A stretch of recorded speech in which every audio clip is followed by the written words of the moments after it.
আসসালামু আলাইকুম। প্রিয় শিক্ষার্থীরা সবাই কেমন আছো? আশা করি সকলেই ভালো আছো। আলহামদুলিল্লাহ, আল্লাহর রহমতে আমিও ভালো আছি। আজকে আমি তোমাদের পঞ্চম শ্রেণীর প্রথম অধ্যায়ের 16 পৃষ্ঠার অঙ্ক করাবো, অনুশীলনী। এখানে যে বিষয়টা খুবই লক্ষণীয় সেটা হচ্ছে যে 16 পৃষ্ঠার 8 নাম্বার একটা অঙ্ক দেওয়া আছে যে কোনো বাড়িতে 98,000 গ্রাম চাল আছে। তাদের যদি প্রতিদিন 650 গ্রাম চাল লাগে, কততম দিনে চাল শেষ হবে? উত্তর ক্রমবাচক সংখ্যায়। শিক্ষার্থীরা যে বিষয়টা তোমাদেরকে বেশি খেয়াল রাখতে হবে সেটা হলো যে উত্তর যদি ক্রমবাচক সংখ্যায় চায়, সেক্ষেত্রে ভাগশেষ যদি থেকে যায়, ভাগশেষটার পরে ভাগশেষটাকে পরবর্তীতে ভাগফলের সাথে এক যোগ করে আমাদের উত্তরটাকে ক্রমবাচক সংখ্যায় তম দিয়ে সেটাকে আমাদের বের করতে হবে। তো আমি তোমাদেরকে এই অঙ্কটা দেখাবো 8 নাম্বার। তার আগে যে বিষয়টা খেয়াল রাখবা সেটা হচ্ছে প্রতিদিন, প্রতি মাস, এরকম যদি দেওয়া থাকে প্রতি বছর, আমরা এটাকে সাধারণত ধরি কত, যে প্রতিদিন মানে একদিন, প্রতি মাস মানে এক মাস, প্রতি বছর মানে এক বছর, এরকম আমরা ধরে নিতে পারি। তাহলে প্রতিদিন যদি 650 গ্রাম চাল লাগে, কততম দিনে চাল শেষ হবে? আমরা এই কথাটাকে ঘুরিয়ে লিখব যে 650 গ্রাম চাল লাগে একদিনে। যেটা বলা ছিল যে একদিনে চাল লাগে 650 গ্রাম, আমরা এটাকে ঘুরিয়ে লিখলাম 650 গ্রাম চাল লাগে একদিনে। অতএব 98,000 গ্রাম চাল লাগে, এখানে আমাদের ভাগ করে দেওয়া লাগবে যে 98,000 ভাগ হচ্ছে 650 দিনে। আগেই বলেছিলাম যে গুণ এবং রাফ ভাগের যে রাফটা করতে হবে সেটা এখানে করবা, যে 650 এখানে হচ্ছে 98,000 গ্রাম। তাহলে আগে ভাগ যখন করিয়েছিলাম তোমাদেরকে আমি বুঝিয়ে দিয়েছিলাম যে এখানে যদি তিনটা সংখ্যা থাকে আর এখানে যদি তিনটা সংখ্যা বড় হয়, যেমন 980, তাহলে আমাদের শেষ সংখ্যার উপর আমাদেরকে ভাগফল বসাতে হবে। একবার যায় 650, এখানে বিয়োগ করে দিবে 0, 8 থেকে 5 বাদ দিলে 3, আর 9 থেকে 6 বাদ দিলে 3। 650-এর চাইতে যেহেতু 330 ছোট, সেক্ষেত্রে আমরা শূন্যটা কেটে ডান পাশে বসাবো। এবার মনে করে দেখো, ভাগের ক্লাসে আমরা বুঝিয়েছিলাম এখানে যদি 4টা সংখ্যা থাকে, এখানে যদি 3টা থাকে, তাহলে 2 সংখ্যা দ্বারা ভাগ করা লাগবে। 5 6 30, 5 বার।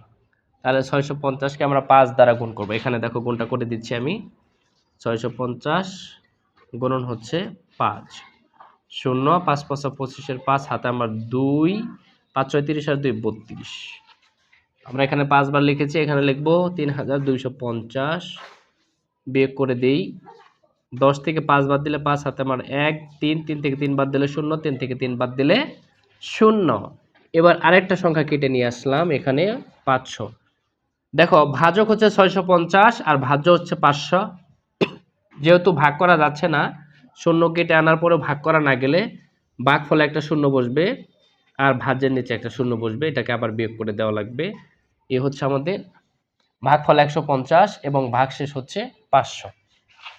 আমরা এখানে লিখব যে 150 দিন ও অবশিষ্ট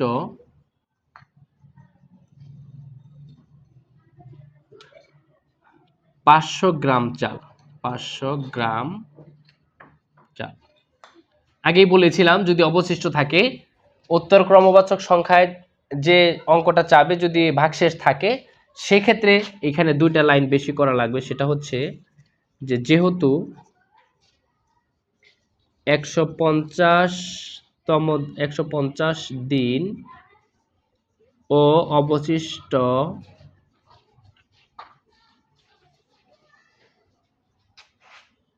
500 গ্রাম চাল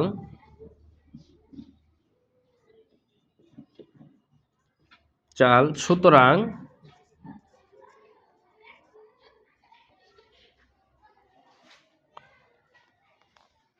150 যোগ এই যে অবশিষ্ট ভাগশেষ যে 500 গ্রাম চাল, এই 500 গ্রামের জন্য আমরা এখানে এক বেশি যোগ করে দিতে হবে, যে এত 150 যোগ 1 ভাগ 151তম দিনে চাল শেষ হবে। এখানে তম কেন আসলো? আগেই বলেছিলাম যে উত্তর যদি ক্রমবাচক সংখ্যায় চায় সেক্ষেত্রে এখানে তম ব্যবহার করতে হবে। আশা করি শিক্ষার্থীরা তোমরা এই অঙ্কটা বুঝতে পেরেছো। এই অঙ্কটা তোমরা তুলে নিবে এবং এই নিয়মে যে কয়টা অঙ্ক আছে এই কয়টা অঙ্ক আগে আমি তোমাদেরকে হোমওয়ার্ক দিয়ে দিচ্ছি, যে হুবহু এই অঙ্কের নিয়মে আমাদের কয়টা অঙ্ক আছে। শিক্ষার্থীরা খেয়াল করো, বইয়ের 16 পৃষ্ঠার আছে হচ্ছে 11 নাম্বার, সেম নিয়মে করতে হবে। আর একটা অঙ্ক আমি তোমাদেরকে দাগ লিখে দিচ্ছি, 13 পৃষ্ঠার 9 নাম্বার, এটা উপরে লিখে দিলাম, 13 পৃষ্ঠার 9। এই একটা অঙ্কের নিয়মে আমাদের 3টা অঙ্ক আমরা একটা করেছি, আর বাকি 13 পৃষ্ঠার 9 নাম্বারটা তোমাদের বাড়ির কাজ, আর 16 পৃষ্ঠার 11 নাম্বারটাও তোমাদের বাড়ির কাজ। অবশ্যই করবে, যদি না পারো আমাকে জানাবে, আমি তোমাদেরকে পরবর্তী ক্লাসে সেটাও বুঝিয়ে দেওয়ার চেষ্টা করব। এ পর্যায়ে আমরা একটা ভাগের একটা অঙ্ক করব, ভাগের একটা ডাকের অঙ্ক, এটা করলাম, আর একটা ভাগের ডাকের অঙ্ক করব, সেটা হচ্ছে 13 নম্বর অঙ্কটা। আমরা গুণের অঙ্কগুলো আগে শেষ করেছিলাম, এ পর্যায়ে আমরা ভাগের অঙ্কগুলো করতেছি। যে একটি আলমারিতে 560টি বই রাখা যায়, এরকম কতটি আলমারিতে 3,79,680টি বই রাখা যাবে? এখানেও আমরা কথাটা ঘুরিয়ে লিখব, যে 560টি বই রাখা যায়, 560টি বই রাখা যায় একটি আলমারিতে।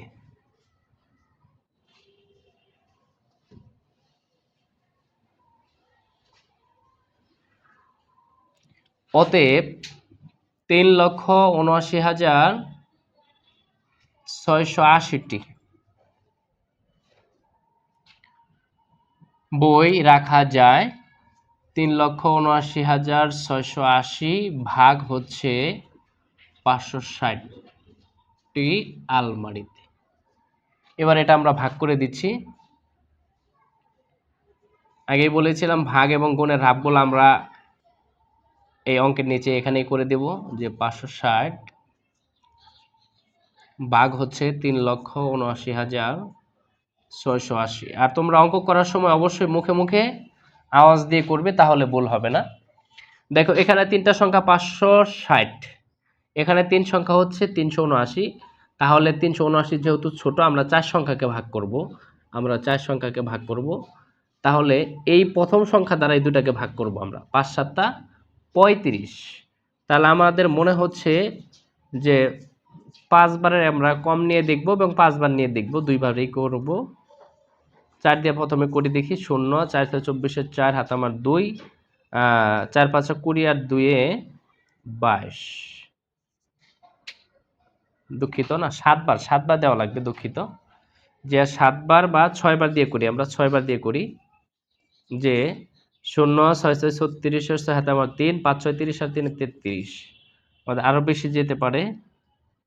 আরেকবার আমরা 7 দিয়ে করে দেখি, 0 6 7 42 এর 2 হাতে আমার 4 5 7 35 আর 4 39, না 7 বার যাবে না প্রিয় শিক্ষার্থীরা, আমাদের এখানে দিতে হবে 6 বার। আর আগেই বলেছিলাম যদি 4 সংখ্যাকে ভাগ করতে হয় শেষের সংখ্যার উপরে ভাগফল বসাতে হবে। তাহলে আমরা এখানে লিখব 6, এখানে লিখব 3 3 6 0, বিয়োগ করে দাও, 6 থেকে 0 বাদ দিলে 6, 9 থেকে 6 বাদ দিলে 3, 7 থেকে 3 বাদ দিলে 4, আর 3 থেকে 3 বাদ দিলে 0। এবার আমরা 8 কেটে নিয়ে আসব। 8 কেটে নিয়ে আসলে কতবার যেতে পারে আমাদের? 7 বার। কত হবে? 3, 9, 2, 0। এই যে আমাদের এখানে রাত ছিল, আমরা এটা দেখে বসিয়ে দিলাম। তাহলে এখানে 8 বিয়োগ করলে হবে 4, আর 13 থেকে 9 বাদ দিলে হবে কত? 4। এবার আনলাম 0 কেটে, দেখি আমাদের কয়বার যায়। আমরা প্রথম সংখ্যা দ্বারা প্রথমে এই দুইটাকে ভাগ করব। 5 8 40, 5 নং 45, 9 বার যাবে না। 8 বার দিয়ে দেখি, 8 বার যাবে অবশ্যই। 0, 6 8 48 এর 8 হাতে আমার 4, 5 8 40 আর 4 40, একেবারে মিলে গেছে আমাদের। বাক্সেস হচ্ছে 0। তাহলে আমরা কতটি আলমারিতে বই রাখতে পারবো? 678টি আলমারিতে। প্রিয় শিক্ষার্থীরা, আশা করি এই আলমারির অঙ্কটা তোমরা বুঝতে পেরেছো এবং ভাগটাও বুঝতে পেরেছো। তোমরা যখন অঙ্কগুলা করবে অবশ্যই ভাগ রাফ সহ তুলে নিবে। এই পর্যায়ে আমরা তোমাদের বইয়ের 14 নম্বর অঙ্কটা করব। 14 নম্বর অঙ্কটা তোমরা খুব ভালো করে খেয়াল করবে যে এই 14 নম্বর অঙ্কটা হচ্ছে সৃজনশীল। আগে ডাকটা আমি পড়ে দিচ্ছি তোমাদেরকে যে একজন পিএইচ ব্যবসায়ী হচ্ছে কারা? যারা কোনো জিনিস কেনা এবং বেচা কেনা করে, ক্রয় বিক্রয় করে, তাদেরকে বলা হয় ব্যবসায়ী। যে 1880 টাকা দরে 1264 বস্তা পেঁয়াজ ক্রয় করলেন। তিনি প্রতি বস্তা পেঁয়াজ 2150 টাকা দরে বিক্রয় করলেন। ক নাম্বার প্রশ্ন চেয়েছে যে পেঁয়াজ ক্রয় বাবদ তার কত টাকা খরচ হলো। খুবই সহজ, এখানে দুইটা পার্ট দেওয়া আছে, একটা হচ্ছে ক এবং খ। তাহলে এক বস্তা পেঁয়াজের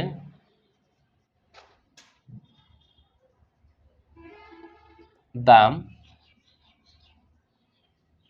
1880 টাকা।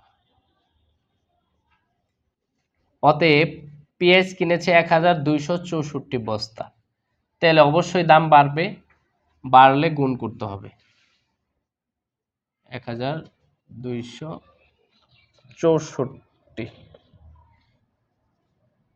তাহলে আমরা রাফটা এখানে করে দেব। 1880 1264, 0 4 8 32 এর 2 হাতে আমার 3, 4 8 32 আর 3 35 এর 5 হাতে আমার 32, 35 এর 5 হাতে আমার 3, 4 ওকে 4 আর 3 7, এক ঘরে কাজ শেষ, এক ঘর বাদ। 0 6 8 48 এর 8 হাতে আমার 4, 6 8 48 আর 4 52, 2 হাতে আমার 5, 6 1 6 আর 5 11, আমাদের 2 ঘরে কাজ শেষ, 2 ঘর বাদ। 0 8 2 16, 6 হাতে আমার 1, 8 2 16 আর 1 17, 7 হাতে আমার 1, 2 1 2 আর 1 3, 3 ঘরে কাজ শেষ, আমাদের তিনটা সংখ্যা বাদ দেওয়া লাগবে। তাহলে 0 8 ওকে 8, 8 ওকে 8, 1 ওকে 1। যোগ করে দাও প্রিয় শিক্ষার্থীরা। 0 2 আর 0 যোগ করলে 2, 8 5 13, 3 হাতে আমার 1, 8 9 10 16 6 হাতে আমার 1, 9 16 17 7 হাতে আমার 1, 9 9 আর 3 12, 12 আর 1 13, 3 হাতে আমার 1, 1 আর 1 2, 23,76,320, 23,76,320 টাকা দিয়ে সে পেঁয়াজ কিনলো 1280 বস্তা। এ পর্যায়ে খ নাম্বার পার্টটা যে তিনি পেঁয়াজ বিক্রির পর কত টাকা লাভ হলো এটা চেয়েছে। তাহলে আমরা লিখব যে এক বস্তা পেঁয়াজ বিক্রয় করেন, এক বস্তা পেঁয়াজ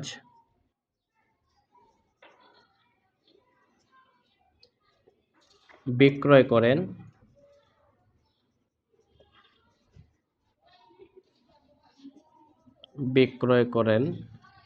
2150 টাকা।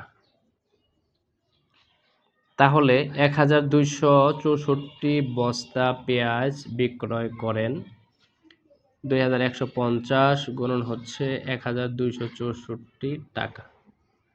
এটা আমরা এখানে রাফ করে দেব। 2150 গুণন হচ্ছে 1264, 0 4 5 20, 0 হাতে আমার 2, 4 অক্ষে 4 আর 2 6, 4 দোকানে 8, 0 5 6 30 0 হাতে আমার 3, 6 আর 3 9, 6 দোকানে 12, 0 5 দোকানে 10 0 হাতে আমার 1 2 একে 2 আর 1 3 আর 2 দোকানে 4, 3 ঘরে কাজ শেষ, আমরা 3টা ঘর বাদ দিয়ে দিলাম। 0 5 অক্ষে 5, 1 অক্ষে 1, 2 অক্ষে 2, 0 0 6, 17 7 হাতে আমার 1, 6 7 8 9 10 11 1 হাতে আমার 1 2, 2 আর 4 6, 6 আর 1 7, 2, 27,17,600 টাকা। 27,17,600 টাকা। তাহলে সে পেঁয়াজ ক্রয় করলেন 23,76,320 টাকা, বিক্রয় করলেন 27,17,600 টাকা।